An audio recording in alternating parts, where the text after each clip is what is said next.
Welcome to CEC Gurukul series on political theory. Today we will deal about the contemporary analysis of liberty, which is a continuation part of liberty. This is our part third. देखिए, पिछली बार हम लोगों ने स्वतंत्रता पे जिक्र किया था और स्वतंत्रता के अध्याय में हमारा जो तीसरा भाग है वो पिछली बार शेष रह गया था, तो उसको आज हम लोग ख़त्म करने का प्रयास करेंगे। स्वतंत्रता के तीसरे भाग में स्वतंत्रता की संकल्पना पर जो समकालीन समीक्षा है, जो समकालीन विचारक है, जिसमें हम लोग स्वेच्छातंत्रवादियों और समतावादियों की गिनती करते हैं, उन विचारकों का क्या कहना है स्वतंत्रता की संकल्पना के ऊपर। देखिए, स्वतंत्रता की जो संकल्पना है वो हमेशा से ही उदारवाद के लिए एक रोचक विषय रहा है। आप जानते हैं, जहां परंपरागत उदारवाद ने स्वतंत्रता के नकारात्मक व्याख्या को महत्व दिया और व्यक्ति की स्वतंत्रता के हित में राज्य की नकारात्मक नेगेटिव रोल पर ज़्यादा फोकस किया और नकारात्मक भूमिका पर बल देते हुए इन्होंने व्यक्ति की अधिकतम स्वतंत्रता और राज्य के न्यूनतम हस्तक्षेप की अवधारणा की बात की। यानी they were talking about the maximum liberty and minimum interference from the state. वहीं दूसरी ओर आधुनिक उदारवादी चिंतन के अंतर्गत देखिए, नकारात्मक स्वतंत्रता और सकारात्मक स्वतंत्रता के बीच जिन्होंने सामंजस्य की बात की, सामंजस्य स्थापित करते हुए व्यक्ति की स्वतंत्रता की रक्षा में राज्य की भूमिका के बारे में व्यापक विश्लेषण किया गया है। देखिए, आधुनिक उदारवाद ने व्यक्ति और समूह की स्वतंत्रता के लिए राज्य की सकारात्मक भूमिका पर जोर दिया। समकालीन उदारवाद के अंतर्गत जो सिद्धांत व्यक्ति की नकारात्मक स्वतंत्रता पर बल देते हैं, यानी वो लोग जो स्वतंत्रता की परिभाषा प्रतिबंधों के अभाव के रूप में देते हैं, those who are trying to define the concept of liberty in the context of absence of restraint, वो सभी लोग, यानी वो लोग जो व्यक्ति की नकारात्मक स्वतंत्रता पर बल देते हैं और हस्तक्षेप की नीति को उचित ठहराने के लिए एक नया आधार प्रस्तुत करते हैं या ढूंढने की कोशिश करते हैं, उन्हें स्वेच्छातंत्रवादी लिबर्टेरियनिस्ट कहा जाता है। और कभी कभी इसी दृष्टिकोण को नव उदारवाद भी कह दिया जाता है। देखिए, जो स्वतंत्रता की समकालीन समीक्षा है, जिसमें मैंने अभी जिक्र किया था स्वेच्छातंत्रवादियों का, इन्होंने नकारात्मक स्वतंत्रता के समर्थन में कुछ नई दलीलें दी, कुछ नए तर्क प्रस्तुत किए और इनका कहना था कि व्यक्ति की नकारात्मक स्वतंत्रता पर इन्होंने बहुत फोकस किया और अहस्तक्षेप की नीति, जो हस्तक्षेप की नीति है, द पॉलिसी ऑफ लेसेस-फेयर के विपरीत हस्तक्षेप की नीति को उचित ठहराने के लिए, यानी पॉलिसी ऑफ लेसेस-फेयर को जस्टिफाई करने के लिए जो इन्होंने नए तर्क प्रस्तुत किए, उसे स्वेच्छातंत्रवाद या स्वेच्छातंत्रवादी कहा जाता है। इसमें आइजिया बर्लिन, हेयग का नाम आता है और भी कई सारे विचारक हैं जिनके नाम इसमें गिनाए जा सके हैं।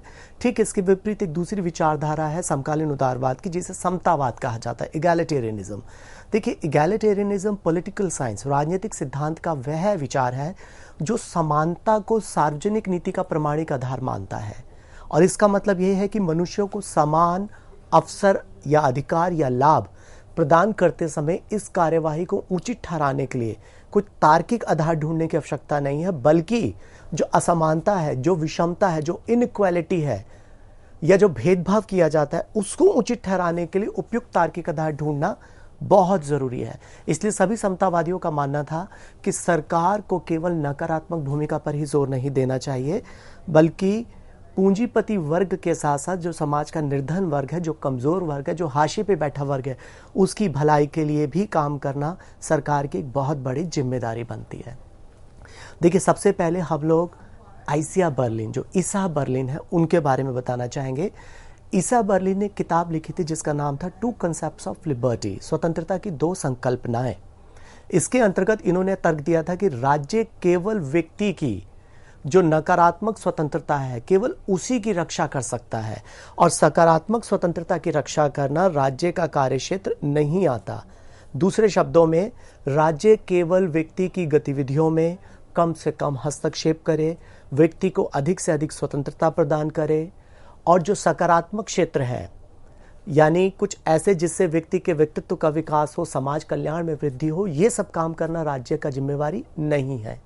देखिए, ईसा बर्लिन ने कहा था, अपनी दलील को साबित करने के लिए, सिद्ध करने के लिए इन्होंने एक दलील भी दी थी कि देखिए, यदि कोई व्यक्ति पक्षी की भांति पंख फैलाकर आकाश में नहीं उड़ सकता या फिर मछली की भांति वह समुद्र में या नदी में नहीं तैर सकता, तो ये व्यक्ति की खुद की कमजोरी है, खुद की नाकाबिलियत है।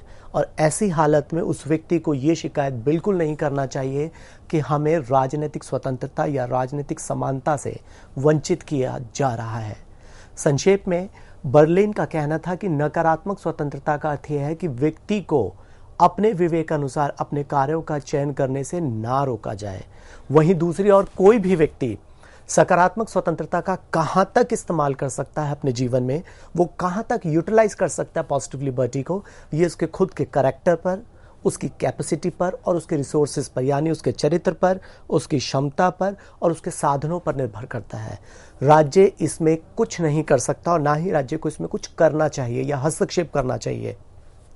राज्य केवल यही कर सकता है कि जहां तक पॉसिबल हो, संभव हो, वो व्यक्ति की स्वनिर्धारित गतिविधियों पर, सेल्फ डिसाइडेड एक्टिविटीज पर कोई भी रिस्ट्रिक्शंस, प्रतिबंध ना लगाए।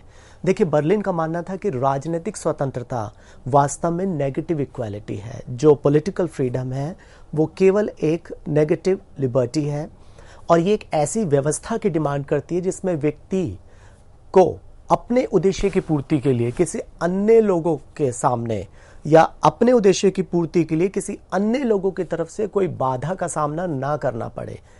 इसी बात को जो अभी मैंने थोड़ी देर पहले दोहराया था कि बर्लिन ने कहा था, देखिए, यदि कोई व्यक्ति पक्षी की भांति नहीं उड़ सकता या मछली की भांति पानी में नहीं तैर सकता तो ये उसकी खुद की कमजोरी है। ऐसी हालात में उसे ये शिकायत नहीं करना चाहिए कि राज्य की तरफ से हमारे सोशल वेलफेयर के लिए, हमें सक्षम बनाने के लिए कोई भी काम नहीं किया जा रहा है। अपनी इच्छाओं की पूर्ति कर पाना या नहीं कर पाना ये व्यक्ति का अपना पर्सनल मैटर है, निजी मामला है। राज्य का इससे कोई सरोकार नहीं होना चाहिए। देखिए, वास्तव में आइसिया बर्लिन ने सकारात्मक स्वतंत्रता को व्यक्ति की क्षमता के साथ जोड़ा और किसी भी प्रकार का सोशल वेलफेयर प्रोग्राम का उसने खंडन किया और इस प्रकार उसने उदार व्यक्तिवादी सिद्धांत को ही आगे बढ़ाने का काम किया। देखिए, दूसरे विचारक हैं मिल्टन फ्रीडमैन। देखिए, मिल्टन फ्रीडमैन ने स्वतंत्रता को पूंजीवादी व्यवस्था की विशेषता सिद्ध करने की कोशिश की और फ्रीडमैन ने एक पुस्तक लिखी थी जिसका टाइटल था द कैपिटलिज्म एंड फ्रीडम, पूंजीवाद और स्वतंत्रता। इस पुस्तक के अंतर्गत देखिए, हर्बर्ट स्पेंसर, जो मिल्टन फ्रीडमैन थे, उन्होंने हर्बर्ट स्पेंसर के बहुत पुराने, कई साल पुराने तर्कों को रिपीट करने का, जस्टिफाई या दोहराने की कोशिश की और मिल्टन फ्रीडमैन ने इस पुस्तक में लिखा है कि उदारवादी दृष्टि से व्यक्ति और परिवार की स्वतंत्रता किसी भी सामाजिक व्यवस्था को जांचने की अंतिम कसौटी होनी चाहिए। कहने का मतलब उसका यह था कि व्यक्ति और परिवार के स्तर पर राज्य की तरफ से कितनी स्वतंत्रता हमें दी गई है, इसके माध्यम से हम किसी भी सोशल सिस्टम की क्वालिटी को जांच सकते हैं। और मिल्टन फ्रीडमैन का, जैसे मैंने अभी बताया था कि उन्होंने एक पुस्तक लिखी थी कैपिटलिज्म एंड फ्रीडम, इसके अतिरिक्त उन्होंने हर्बर्ट स्पेंसर के ही आर्गुमेंट को जस्टिफाई करने की कोशिश की थी। देखिए, इसके अतिरिक्त उन्होंने प्रतिस्पर्धी पूंजीवाद, एक ऐसा पूंजीवाद जो बाजार आधारित अर्थव्यवस्था का समर्थन करता है, जो कहता है कि राज्य को या सरकार को मार्केट के अंदर, कैपिटलिस्ट इकोनॉमी में या कॉम्पिटिटिव इकोनॉमी में या कॉम्पिटिटिव कैपिटलिज्म के अंदर इंटरफेरेंस नहीं करना चाहिए।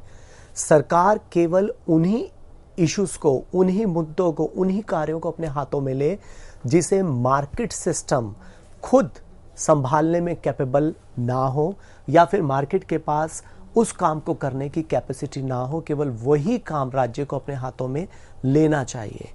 देखिए, फ्रीडमैन का कहना था कि राजनीतिक स्वतंत्रता का अर्थ यह है कि किसी भी व्यक्ति पर उसके साथ रहने वाले लोगों का कोई दबाव ना हो, वो व्यक्ति स्वयं में कोई विवशता को महसूस ना करे और कॉम्पिटिटिव कैपिटलिज्म यानी प्रतिस्पर्धी पूंजीवाद एक स्वतंत्रता की आवश्यक शर्त है और राज्य को केवल वही काम अपने हाथ में लेने चाहिए जिसे बाजार व्यवस्था स्वयं संभाल पाने में सक्षम ना हो। दूसरे शब्दों में आप इसको यूं समझ सकते हैं कि मिल्टन फ्रीडमैन का कहना था, सरकार को वेलफेयर और कंट्रोल, कल्याण और नियंत्रण के कार्यों से खुद को अलग कर लेना चाहिए और सरकार को केवल वही कार्यों का इम्प्लीमेंटेशन करना चाहिए जो बहुत आवश्यक हो। मसलन देश के अंदर कानून और व्यवस्था को बनाए रखना, इसी के साथ संपत्ति के अधिकारों को परिभाषित करना या पुनर्परिभाषित करना, दूसरा, अर्थव्यवस्था के स्वतंत्र नियमों को निर्धारित करना और नियमों को स्पष्ट करके आपसी विवादों को सुलझाना और समझौतों को लागू करना या फिर लोगों के बीच में प्रतिस्पर्धा को बढ़ावा देना। इसी के साथ राज्य की ये ड्यूटी है कि वो संपत्ति के एक अधिकार का विरोध करे, संपत्ति का मोनोपोली कुछ लोगों के हाथों में ना हो पाए, संपत्ति सभी लोगों के बीच में वितरित हो, ये भी काम राज्य को देखना चाहिए। और इसके साथ ही जिन असहाय और अनाथ लोगों को परिवार या फिर परोपकार करने वाली संस्थाओं का संरक्षण या सहायता प्राप्त ना हो, उन्हें संरक्षण प्रदान करना राज्य का कर्तव्य होना चाहिए। देखिए, इसके पश्चात मैं बढ़ना चाहूँगा C.B. मैकफर्सन की तरफ। C.B. मैकफर्सन ने मौलिक रूप से मिल्टन फ्रीडमैन के विचारों को क्रिटिसाइज किया था और C.B. मैकफर्सन ने मिल्टन फ्रीडमैन के विचारों को क्रिटिसाइज करते हुए कहा था कि देखिए, कैपिटलिस्ट इकोनॉमी, ध्यान दीजिएगा, थोड़ा सा अटेंशन चाहिए इसमें, कि कैपिटलिस्ट इकोनॉमी और सिंपल एक्सचेंज इकोनॉमी, पूंजीवादी अर्थव्यवस्था और साधारण विनिमय अर्थव्यवस्था में एक मौलिक अंतर होता है। सिंपल एक्सचेंज इकोनॉमी के अंतर्गत अनेक स्वतंत्र उत्पादक अपने अपने उत्पादन के साधनों के स्वामी होते हैं और आपस में कंपटीशन करते हैं, परंतु कैपिटलिस्ट सिस्टम के अंतर्गत श्रम को, लेबर को एक सेपरेट रिसोर्स, एक पृथक साधन के रूप में माना जाता है जिसे बाजार में बेचा या खरीदा जा सकता है। और पूंजीवादी व्यवस्था की सबसे बड़ी कमजोरी ये है, जो हमारा श्रम है वो हमारी पर्सनालिटी से अलग हो जाता है और बहुसंख्यक लोग अपनी शक्ति और निपुणता को, अपनी एनर्जी को, अपनी पावर को, अपनी इफिशिएंसी को क्रिएटिव डायरेक्शन में, रचनात्मक दिशा में नहीं लगा पाते। देखिए, स्वतंत्रता की ही समकालीन समीक्षा के अंतर्गत अभी हम लोग C.B. मैकफर्सन के बारे में बात कर रहे थे, जिन्होंने ये कह के इसकी आलोचना करने की कोशिश की थी कि कैपिटलिस्ट इकोनॉमी में और सिंपल एक्सचेंज इकोनॉमी में अंतर होता है। देखिए, यहाँ पे बताना चाहूँगा कि C.B. मैकफर्सन एक समतावादी विचारक थे, एक इगैलिटेरियनिस्ट थे और समतावादी विचारकों में C.B. मैकफर्सन और जॉन रॉल्स, ये दो नाम बहुत महत्वपूर्ण हैं, याद रखिएगा इन दोनों नामों को। देखिए, इसके पश्चात हम लोग हेयक के विचारों को जानने की कोशिश करेंगे। हेयक ने एक बुक लिखा था, द कॉन्स्टिट्यूशन ऑफ लिबर्टी, स्वतंत्रता का संविधान, और इसमें हेयक का यह कहना था कि मनुष्य को स्वतंत्रता तब प्राप्त होती है जब वह किसी दूसरे को मनमानी इच्छा के द्वारा विवश ना किया जाए। और इस पर स्वतंत्रता को हेयक ने इंडिविजुअल फ्रीडम की संज्ञा दी थी। उसका मानना था कि एक व्यक्ति द्वारा दूसरे व्यक्ति पर कोई जबरन दबाव, कोई जबरदस्ती दबाव नहीं बनाया जाना चाहिए और इसे उसने व्यक्तिगत स्वतंत्रता का नाम दिया था। और हेयक का कहना था कि स्वतंत्रता का वास्तविक अर्थ प्रतिबंधों का अभाव होता है और राज्य का ये मुख्य कार्य है कि वो प्रतिबंधों के अभावों को सुनिश्चित करे। याद कीजिएगा, नकारात्मक स्वतंत्रता की परिभाषा हमने प्रतिबंधों के अभाव के रूप में दी थी, जिसका ये कहना था कि राज्य या सरकार को व्यक्ति की गतिविधियों में कम से कम हस्तक्षेप, मिनिमम इंटरफेरेंस और व्यक्ति को मैक्सिमम लिबर्टी, अधिकतम स्वतंत्रता देनी चाहिए। इसी बात का पुनः समर्थन करते हुए हेयक ने अपने विचार रखे थे। और देखिए, हेयक ने स्वतंत्रता के प्रयोग को बहुत सीमित क्षेत्र, मतलब इसका जो एक्सपेरिमेंट एरिया है लिबर्टी का, उसको बहुत सीमित रखते हुए इसकी वैल्यू को बढ़ाने की कोशिश की थी। उसका कहना था कि राज्य को इंडिविजुअल यानी व्यक्ति की गतिविधियों में कम से कम हस्तक्षेप, I am just repeating, he said that state should try to state should minimize interference in individual activity and state should give maximum liberty to individual। व्यक्तियों को कम से कम हस्तक्षेप करें उनकी गतिविधियों में और उन्हें अधिक से अधिक स्वतंत्रता दे। सरकार को नागरिकों के लिए किसी भी तरह की सहायता या अवसरों की व्यवस्था नहीं करनी चाहिए। उसका तर्क ये था कि देखिए, सरकार कोई भी ऐसी व्यवस्था स्वतंत्रता के नाम पर स्थापित नहीं करनी चाहिए जो व्यक्ति की वास्तविक स्वतंत्रता में बाधा डालती हो। देखिए, हेयक का मानना था कि बेहतरीन व्यवस्था वो होगी जिसमें मानवीय गतिविधियों को बहुत ही सहज और स्वाभाविक रूप से आपस में एडजस्ट, समायोजित होने दिया जाए। राज्य का उपयुक्त कार्य केवल प्रतिस्पर्धा, कंपटीशन को बढ़ावा देना होना चाहिए। इसके अलावा राज्य को कोर्सियन पावर, बल प्रयोग का सहारा लिए बगैर कुछ सेवा से संबंधित कार्य भी संभाल सकता है, इसमें कोई आपत्ति नहीं है, क्योंकि बाजार मनुष्यों की आज सारी आवश्यकताओं को पूरा नहीं कर सकता। इसलिए राज्य को ऐसे लॉ नहीं बनाने चाहिए जिसका उद्देश्य स्वयं मार्केट सिस्टम को या मार्केट में जो डिस्ट्रीब्यूटिव जस्टिस है, बाजार व्यवस्था में जो वितरण मूलक न्याय होता है, उसको नियंत्रित करने की कोशिश राज्य को नहीं करनी चाहिए। इसके अतिरिक्त एक और विचारक है जिनका नाम है क्रिश्चियन बे। क्रिश्चियन बे ने हेयक की पुस्तक द कॉन्स्टिट्यूशन ऑफ लिबर्टी में दिए गए उसके रूढ़िवादी विचारों को स्थायी विशेषाधिकार का संविधान, the constitution of perpetual privilege घोषित किया था। और क्रिश्चियन बे ने हेयक पर यह ब्लेम किया था, आरोप लगाया था कि वो केवल एक वर्ग विशेष के हितों का अधिवक्ता है। वो केवल एक वर्ग विशेष, यानी जो पूंजीपति वर्ग है, जो धनाढ्य वर्ग है, जो सशक्त वर्ग है, केवल उन्हीं लोगों के विशेष हितों की सुरक्षा की बात करता है, और उसकी तुलना में वो निर्बल व्यक्ति जो गरीब है, कमजोर है, उसकी तुलना में वो केवल शक्तिशाली वर्ग की मांगों को ही वरीयता देता है। और उसने जो सोचने की प्रणाली है, जो चिंतन है, जो चिंतन की प्रणाली है, उसकी एक बंद प्रणाली की नींव रखी है। He has just establish a close system of thought. इसलिए ध्यान देने की बात यह है कि एक बाजार प्रणाली के अंतर्गत व्यक्ति की स्वतंत्रता की समस्या का हल तभी हो सकता है जब राज्य उसमें नियंत्रित मात्रा में हस्तक्षेप करे और असहाय लोगों को, असमर्थ लोगों को, अक्षम लोगों को बाजार प्रणाली से बाहर पब्लिक सर्विसेज की व्यवस्था का भी सुविधा प्रदान करे। परंतु देखिए, बाजार तंत्र में कोई छेड़छाड़ किए बिना राज्य पब्लिक सर्विस, सार्वजनिक सेवा में किसी भी प्रकार की सुविधा जुटाएगा, इस बारे में हेयक ने कोई स्पष्ट योजना प्रस्तुत नहीं की है। और देखिए, इसी संबंध में मार्क्सवादी विचारकों द्वारा भी इस बात पर जोर दिया गया कि स्वतंत्रता की जिस प्रकार आधुनिक पूंजीवादी समाजों में प्रचलित है, उसने एक आइसोलेशन और एलिनेशन, एक अकेलेपन और अलगाववाद को जन्म दिया है। याद कीजिएगा, पार्ट 2 के अंदर हमने मार्क्सिस्ट कंसेप्ट ऑफ एलिनेशन, मार्क्सवाद के परायपन और अलगाववाद के बारे में चर्चा की थी। और इसी बारे में एरिक फ्रॉम ने भी स्पष्ट किया है कि आधुनिक समाजों में अलगाववाद ने व्यक्ति की रचनात्मक क्षमता और उसके सामाजिक संबंधों को बहुत प्रभावित किया है। और इसी अलगाववाद यानी एलिनेशन की वजह से इसने व्यक्ति के मानसिक स्वास्थ्य को बहुत प्रभावित किया है। देखिए, हर्बर्ट मार्क्यूस ने एक पुस्तक लिखी थी, बहुत इंटरेस्टिंग बात है, ध्यान से सुनिएगा। हर्बर्ट मार्क्यूस ने एक पुस्तक लिखी थी, one dimensional man studies in the ideology of advance industrial society. इसमें उसने पूंजीवादी समाजों में जो अलगाववाद की प्रकृति पर चर्चा की थी। और हर्बर्ट मार्क्यूस ने बहुत ही स्ट्रांगली ये कहा था कि पूंजीवादी समाज में व्यक्ति की जो रचनात्मक बहुआयामी क्षमता है, जो क्रिएटिव मल्टी डायमेंशनल कैपेसिटी है, वो व्यर्थ होती चली जाती है और मनुष्य स्वयं को सिर्फ भौतिक आवश्यकताओं की पूर्ति में लगा देता है और एक उपभोक्ता के रूप में, खुद को कंज्यूमर के रूप में एक्सप्रेस करता है। हैबरमास, मार्क्सवाद का एक प्रतिभाशाली, जुर्गेन हैबरमास की बात करने जा रहा हूं मैं।